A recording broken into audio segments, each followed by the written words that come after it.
So I'm about to be starting a job at the Bureau of Meteorology, but what I've been doing for the last few years is I actually lecture at Adelaide Uni in physics and engineering. So I teach astrophysics, quantum mechanics, and that kind of thing, which is a really cool thing to do as a Christian.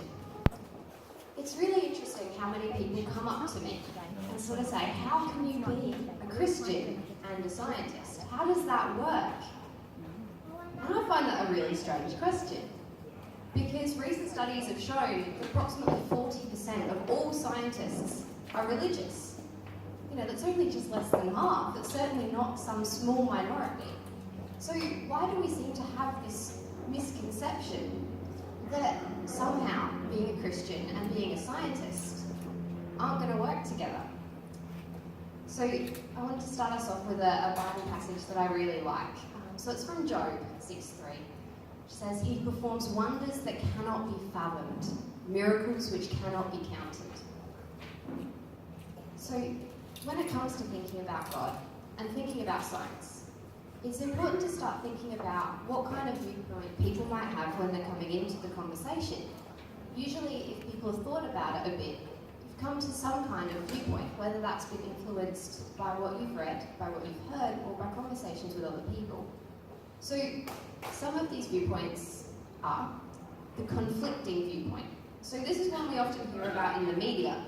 So that is to say that you can't have both science and faith. To say that you must have one and not have the other. This is actually the least popular viewpoint. Studies show that very few people actually hold to this viewpoint, which is interesting because it tends to be the most vocal, saying that, oh, you must throw away everything in religion if you are to accept science, or you must throw away everything in science if you're going to have faith. Another viewpoint is the separation viewpoint, which is to say, okay, religion's great, God's awesome, and so science. But I've got my religion box over here, and I've got my science box over here. I'm not going to wear my Christian hat into my science class, and I'm not going to bring my science knowledge into church with me. They're separate, each in their own box. They're separate, they can both exist, but they're not talking to each other because the argument says that they address different things. And then the last viewpoint is the interaction viewpoint. This is actually the most popular among scientists who are Christian, which is to say that you can have both science and faith, and that rather than keeping them in their own boxes, rather one is improved by the other, which is to say that as a Christian, my faith is enriched by my knowledge of science, and as a scientist, my ability to research and to learn is driven and motivated by my faith. So this works out so well because science and faith do tell us different things in different ways. An easy way to look at this is to say that faith gives us something science never will. It tells us why things happen. God has been so faithful to us in revealing his heart and the reasons why he's done things. However, he's not always that great at telling us how he's done them. But science can tell us how, but science will never tell us why. So when we take the two different pieces, when we take science and we go, okay, this is how things happened, and we say, take God's word, and we say, okay, this is why it's happened, we end up with a much more complete view. So I find it really interesting when it comes to different topical issues in science and faith. So for example, my background in astrophysics means that a lot of the time people can ask me about things like the Big Bang Theory.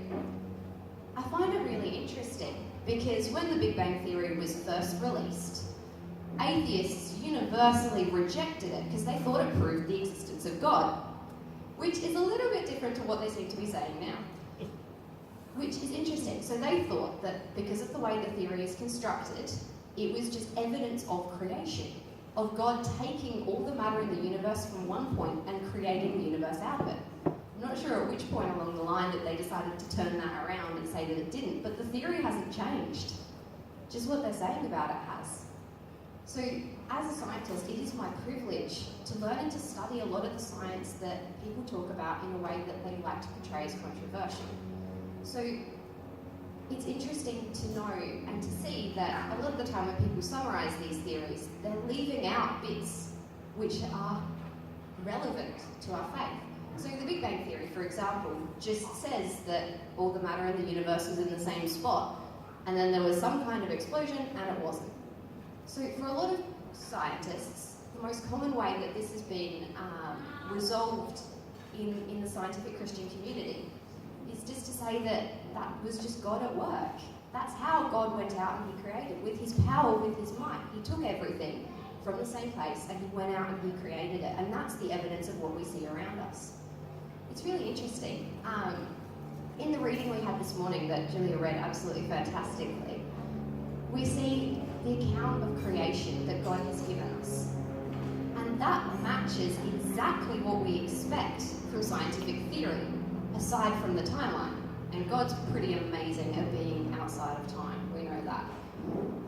What a coincidence it would be that that exact structure of how creation looked from the viewpoint of Earth would be mirrored in the Word. I see that as too big a coincidence. Instead, it's agreement, where people try to draw out controversy. So, I really enjoy Psalm 65, where it says that the whole earth is filled with awe at your wonders. Where morning dawns, where evening fades, you call forth songs of joy. So as a scientist, I see science as a tool that God has given us, with which we can go out, with which we can explore his creation and increase our sense of wonder at it. We can look at things and go, oh, that's how God did it. It wasn't, very easy. He put so much thought into it, so much detail, so much amazing, amazing effort. Like he's hidden secret puzzles around for us to go and find and to explore. So I see science as so much a source of wonder for God. So that does bring me to the second part, the slightly more recently controversial thing, which is interesting. So this is what I spoke at Endeavour about a couple of weeks ago, and it's what God put on my heart to speak with you today about even more. So climate change, that's a weird thing to talk about in a church. I think we can all agree. It doesn't tend to come up very often. For some reason, as Christians, we tend to try and think we can have our separation viewpoint. We've got our science box, we've got our faith box. Climate change is in the science box. It's not crawling into church anytime soon. But just as with anything in our life, God wants us to be present in our identity as Christians. He's called us to serve him in all areas, not just in the ones that seem the most obvious. So, when it comes to looking at climate change, it's important to think about it as a science issue and as a moral issue. So, first, it's good to think about what science tells us. Okay, just so that we're on the same page. So, science clearly tells us that climate's changing. No one's denying that. Sometimes people get a bit confused about the cause, but no one denies that climate's actually changing. So science also tells us that humans are the main cause. There are, I think, less than 2% of climate scientists who disagree with that, but they don't disagree that the climate is changing still. So science can also tell us what's going to happen in the future if we do or if we do not take action on climate change. So it tells us how it's going to affect our life in different ways. So these ways include our food. What's going to happen to our food sources? What's going to happen to our health? What's going to happen to our water and our water security? And what's going to happen to our economy? So when science is looking at it, we get used to all those things and we go, okay, cool. Can't see any church there, cool. So it's important to think about what science doesn't tell us. So science will never tell us what the right thing to do is. It just tells us details, it tells us the how, it never gives us the why or the what we should do. So when it comes to thinking about this as Christians, we need to think about the morality of it and what God would want. So we have a lot of choices at our hand. We have finite resources as a community, we have finite time as people in our lives. So, do we do a carbon tax or do we limit emissions? Do we shut down fossil fuel use immediately? Or should we be helping the fossil fuel industry to transition to cleaner energy sources?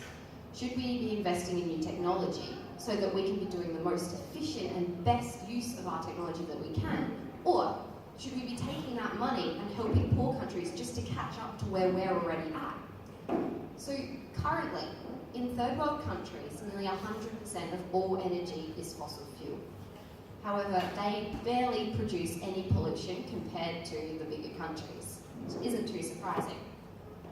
One thing people don't like to think about, and as Christians it's important for us to not ignore, is that currently where we're at in the world is that 1 in 6 people who die in a third world country are dying for a pollution-related cause. That's where we're at. That's not where we're going. That's where we're at. So it's only going to get worse. We like to pretend that this isn't happening because it makes us feel uncomfortable, because we can't see it, but it doesn't mean it's not happening. So when it comes to thinking about what the right thing to do about this is now that we've found ourselves in this situation, it's important to understand that 80% of the population make the decision about what's right or wrong from their religious belief. So as Christians, we should be seeing God's call in this. Why do we shut him out when it's clearly an invitation for us to go out and to serve the world in a way that we don't think about that often? So what does the Bible have to say about climate? So we heard this morning an excerpt from Genesis chapter 1. So it told us that God created the world, created people, and then gave us the earth to govern. Some translations have to say to have dominion over the earth. So what would it be like if, in our government, who we've elected to govern over us, if the Prime Minister just made all these bad decisions, ran the country into the ground, we went bankrupt again, and things were not great? Would we have much respect for the Prime Minister in charge if they'd made all those bad decisions? No, we wouldn't. But we've been given the earth by God. It's what he's told us. He's given us it to us to govern. So we have a responsibility to look after it, to be good stewards of what he has blessed us with. So it also says in Genesis 9 that never again will a flood destroy the earth. Some people like to look at this and say, oh, well, God's not going to let global warming get that bad because he's promised that there won't be a flood. So that's where it's interesting to go to the science and to actually look at it, to have a better understanding of what it says. Because even if all the ice sheets on Earth melt, if everything just pours into the sea and the sea levels rise as much as they can, there'll still be land. It won't be like the flood, where there was no land. But there will definitely be land. There just won't be much of it. And currently where we're at, approximately a third of the population of Earth live on the coast. So all of that land is definitely gone. So it would require approximately over nearly 3 billion people having to relocate and being involved in a humanitarian crisis, slowly as waters rise. So it's also good to think about 2 Thessalonians. So this is Paul's letter to a group of people who had quit their jobs and decided to sit around all day going, well, Jesus is coming back. The world's going to end. We may as well just live our best life, not worry, praise God with all of our time, and it'll be fine. Which, yeah, we can see some merit in that. But Paul is very, very clear. He says that we shouldn't be waiting around for the world to end. We shouldn't be going, okay, just because Jesus is coming doesn't mean that we can affect anything. We just got to chill. But instead, Paul calls us to go out and to help the poor and the vulnerable.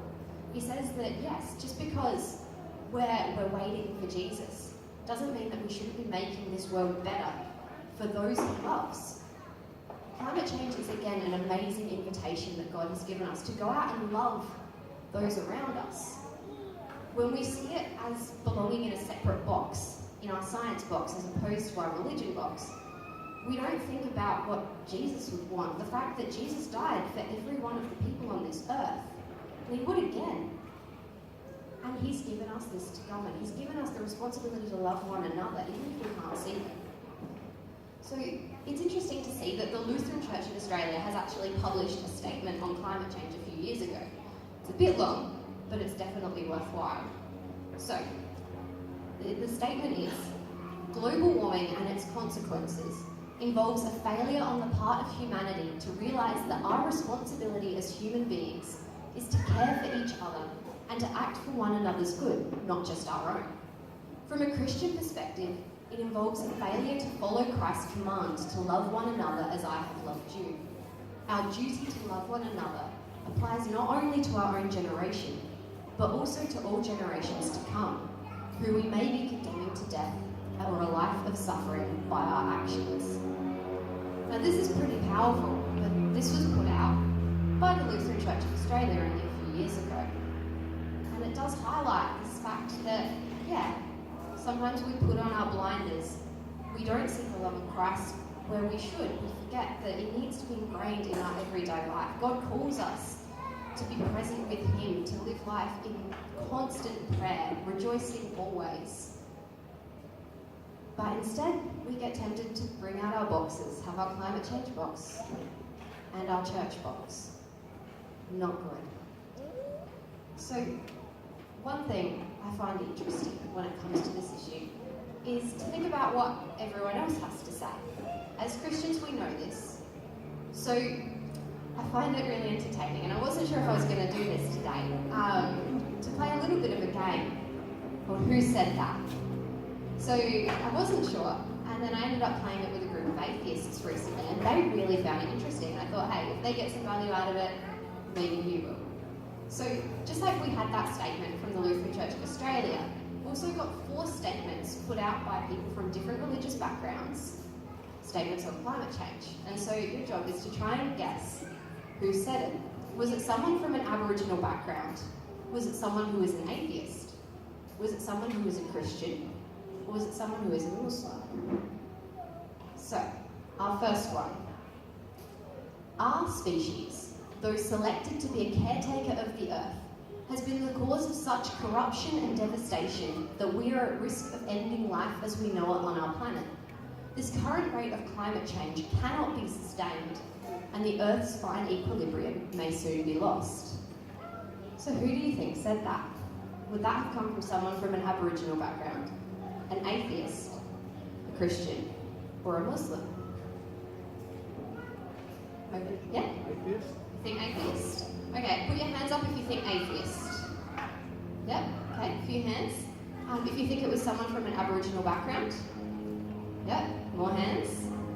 If you think it was a Christian? Yep, couple.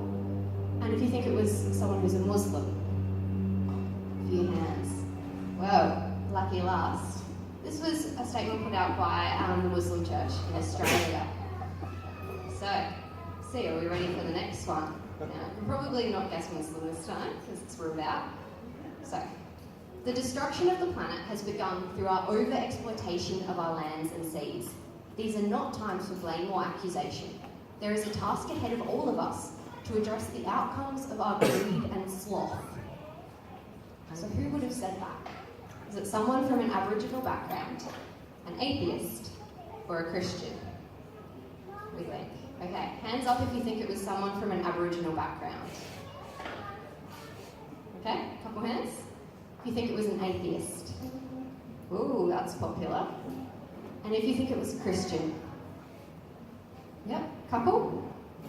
So, this was a statement put out by the Yawara people in Western Australia. So not many Aboriginal communities have put out statements on climate change, but these guys did. That's really cool. So, next up, we're down to a 50-50 chance. Okay. The possibility of unchecked climate change causing irreparable damage to our planet and placing the survival of human life on Earth at risk makes the issue of climate change one of the most important moral issues facing humanity. So, atheist or Christian? Have a think. Okay, hands up if you think it was atheist. Yep, quite a few hands. And if you think it was Christian? Yep, a few hands. So I think most of you got this right. No, it's Christian. So this is a Christian statement on climate change, which leaves us with the lucky last. So, climate change represents one of humanity's greatest challenges to the peaceful, prosperous and sustainable development of society. No country is immune from the harmful effects of a changing climate, and no country acting alone can arrest it. So I think by process of elimination we can work out that this was an official atheist statement on climate change, which was submitted in a report with all the others. It's really interesting how as Christians we have this responsibility, and we're not alone in the religious community, that's for sure. So why don't we think about it as often? God's given us this call to love. It's very clear. The science says very firmly that this is the reality we're in, and it's currently affecting people in third world countries so much more severely than us. We're barely noticing it, but they are, and it's only going to get worse. So, when we are called through the gospel to love, to see our neighbour, and to help them in their time of need, we can't turn our back on that love, on that suffering. But instead, we need to focus, we need to look with both science and faith. Because God has given us this science, He's given us this insight that we can see the futures ahead of us. He's given us the privilege of warning us. Are we going to listen? Or are we going to ignore what He's got to say? We're very good at ignoring God. I think we all do it fairly regularly, and it comes back to bite. But this is yet again an invitation of God calling us in our lives to remind us that there is nowhere that God is not. He is in every issue, in every topic. He's in every aspect of our life. And God is woven so thoroughly through science, just as He is woven through our church life. We're not just Sunday Christians. We're not rocking up and thinking about God only on a Sunday. It's part of all of our life. And we're very blessed by that. So, I have a passage from Ephesians that I greatly enjoy. So, I pray that you, being rooted and established in love, may have power, together with all the Lord's holy people, to grasp how wide and long and high and deep is the love of Christ, and to know that this love surpasses knowledge, that you may be filled to the measure of all the fullness of God. And glory to Him who is able to do immeasurably more than all we ask or imagine, according to His power that is at work within us. God is amazing. He's done such magnificent, wonderful things. I think all we have to do is look out a window to have the wonder of what He has done. And it is with that respect for this creation He has blessed us with that He has given us the task of governing. And that's not a small job. And He gave it to each and every one of us. To look at that creation, to see it and to be responsible for it. To show His love to the people around us, even those who do not love Him. And to say, hey, God created you and you're wonderful. God created the earth and the heavens and they're wonderful. Let us do the best we can. Let us act with the love of Christ. Let us go out knowing that this is His gift. And we're not just going to drop it and forget it and leave it behind. And yes, He is our salvation. But He's also been very clear to us. So, yeah, I pray that all of you can spend more time thinking about this. And it's important to recognise that when it comes to the viewpoints of science and faith, there's no right and there's no wrong. It's perfectly valid to have viewpoints which interact, those which conflict, and to those which separate. It's just important to think about them and to not deny them, because these sorts of issues, these are things of thinking and thought processes that we're going through are still happening regardless of whether we acknowledge them. So I pray that we'll be left with a sense of wonder at God's creation, but also a reminder of the responsibility that we have as Christians, and not to ignore that, to act in love for one another and love for our Father. Thank you.